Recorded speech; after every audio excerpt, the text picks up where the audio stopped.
In the lead up to the NFL draft, all eyes are on the San Francisco 49ers and the pivotal decisions they're facing. With a measly 20 sacks recorded last season, which placed them dead last in the league, it's clear that the 49ers' pass rush needs urgent attention. Fans, where are you watching from? And what do you think the team should do in the draft? Comment below with your opinions because the stakes couldn't be higher.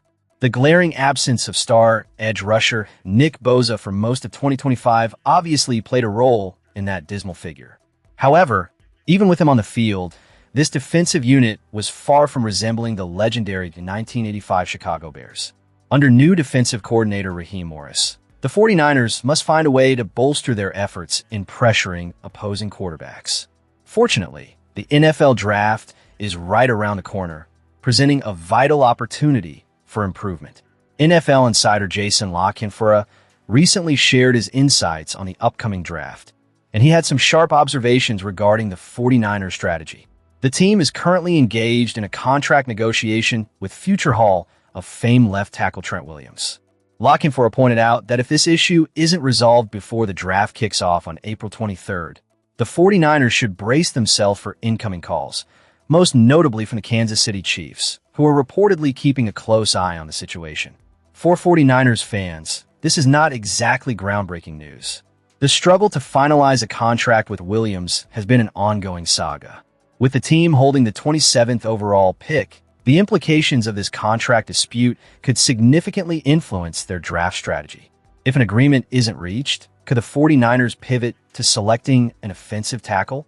It's a situation that bears watching closely. Then there's the curious case of wide receiver Brandon Aiyuk. La Canfora commented on the franchise's apparent preference to prolong Aiyuk's situation into the summer, indicating that the relationship between the player and the team is strained. This leads to speculation about whether the 49ers are genuinely looking to move him or if they believe they can fetch something, anything, through a trade, perhaps even a 7th-round pick next year. Critics are quick to label this as pettiness, suggesting that the lack of interest from other teams further complicates matters. But perhaps the most intriguing point La Canfora made is the possibility that the 49ers might trade up in the draft to address their pass rush woes. With previous drafts not yielding the desired results, the urgency to find a solution is palpable. However, it's hard to imagine the 49ers actually moving up given their limited draft capital, with only 6 picks in hand. If they're aiming to draft a pass rusher, the 27th pick should still offer them access to some promising talent, especially given the depth at the edge rusher position in this year's class.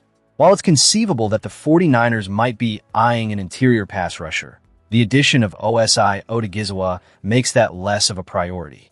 The dire need remains for an outside pass rusher, which is critical if the team wants to revitalize its defensive capabilities. If any trades are likely, it would probably be a move down in the draft to accumulate more picks, unless they shockingly decide to offload one of their own established players. As we inch closer to the draft, the 49ers' strategy remains a topic of intense debate among fans and analysts alike.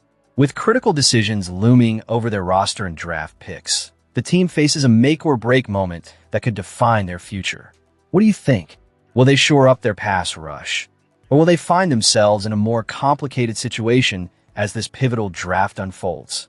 Let's keep the conversation going as we transition to our next segment, where we dive deeper into the 49ers' potential moves and challenges ahead. The San Francisco 49ers stand at a pivotal crossroads as they look toward the 2026 NFL Draft, a stage that could significantly impact their future. With an array of options at their fingertips, the focus narrows down to critical positions: offensive line, wide receiver, edge rusher, or safety. It's a decision that could define their trajectory. And as fans, we can't help but speculate. Where do you think they should go? Comment below and let us know where you're watching from and your take on this critical moment. As we delve deeper, the odds of landing specific prospects are intriguing. Individually, the chances may seem slim, but collectively, we see a promising 76% likelihood that at least one of these vital positions will be filled when the 49ers are on clock. This is not just about picking a player. It's about seizing an opportunity that could transform the roster. And if that chance arises, the 49ers must tread carefully. Passing on a game changer could haunt them for years. Take Proctor, for example. Initially touted as a potential fit, the whispers around his availability have quieted considerably. Now sitting at a mere 5% chance to fall to pick 27, the 49ers may find themselves grappling with a bittersweet decision. If he unexpectedly drops, his versatility and immediate impact could make him an undeniable asset. Proctor's potential to contribute right away while also providing long-term flexibility is precisely what the team needs as they look to maintain their competitive edge. On the other hand, McNeil Warren presents a more feasible option. With a higher chance of being available, though still under 25%, he emerges as a strong candidate should he fall to the 49ers. His ability to play in various positions, from the box to the slot, and even at free safety, gives the coaching staff a multitude of ways to utilize him. This kind of flexibility is invaluable, especially as the team seeks to enhance its defensive prowess. McNeil Warren's potential to be a playmaker could be the difference in critical situations, making him hard to overlook. Then there's Cooper, with about a 1 in 3 chance of still being on the board. If he's there, the 49ers must seriously consider him. His skill set aligns seamlessly with the team's offensive style, offering a versatility that could complement existing talents like Ricky Pearsall and Mike Evans. Imagine the havoc Cooper could wreak in the defensive backfield, with his ability to stretch the field and create mismatches. The impact of adding such a dynamic player could elevate the offense to new heights. Lastly, we can't forget about Parker, who holds the highest probability of being available at this juncture, albeit still under 50%. While he may still be polishing his overall game, the physical attributes he possesses could make him a formidable presence on the line. Focusing on pass rushing early in his career could allow him the time he needs to refine his other skills. With the right coaching and development, he could evolve into a cornerstone of the defense, a dual threat capable of stifling both the pass and run. As we consider these prospects, one question looms large. What direction should the 49ers take? The balance between immediate needs and long-term potential will be critical as they navigate this draft. Each decision carries weight, and the implications of their choices will resonate throughout the franchise. What do you think? Where should they focus their efforts? Stay tuned as we continue to explore the implications of this draft and the impact it could have on the 49ers' quest for greatness. As we dive into the final segment of our draft analysis, the focus shifts to the speculation surrounding the San Francisco 49ers and their draft strategy. With the recent signings of Mike Evans and Christian Kirk, one might think the need for a wide receiver at pick 27 is diminished. But here's where it gets interesting. This is Kyle Shanahan we're talking about. His history with receivers is well documented, and the buzz is that opposing GMs are already mocking wide receivers to the Niners in their draft prep. According to ESPN's Matt Miller, the word is that the Niners are heavily connected to selecting a WR come draft day. So, if Shanahan does indeed opt to go with a receiver in the first round, let's break down the options that could be on the table for the 49ers. Starting with the names already off the board. Carnell Tate, Jordan Tyson, and Mekhi Lemon, all of whom have the speed and agility that Shanahan covets.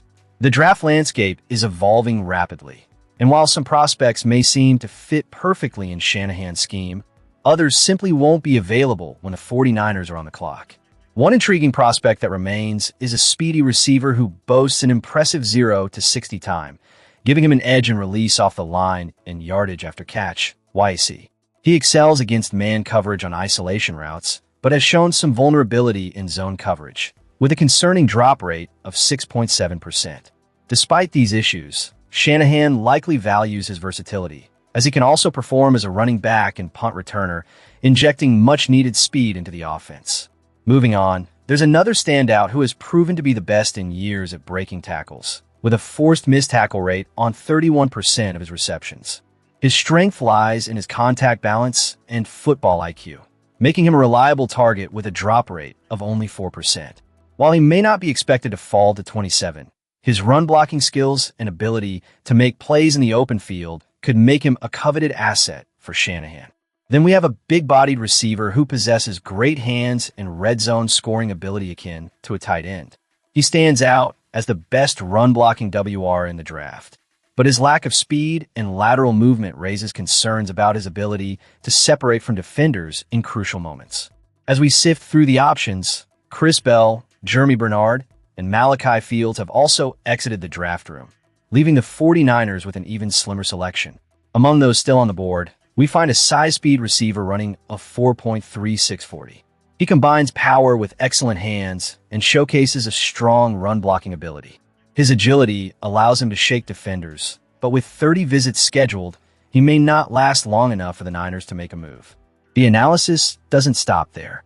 A high IQ receiver is still in the mix, known for his good hands and savvy playstyle. However, he lacks elite athleticism, which could impact his blocking and separation at the line.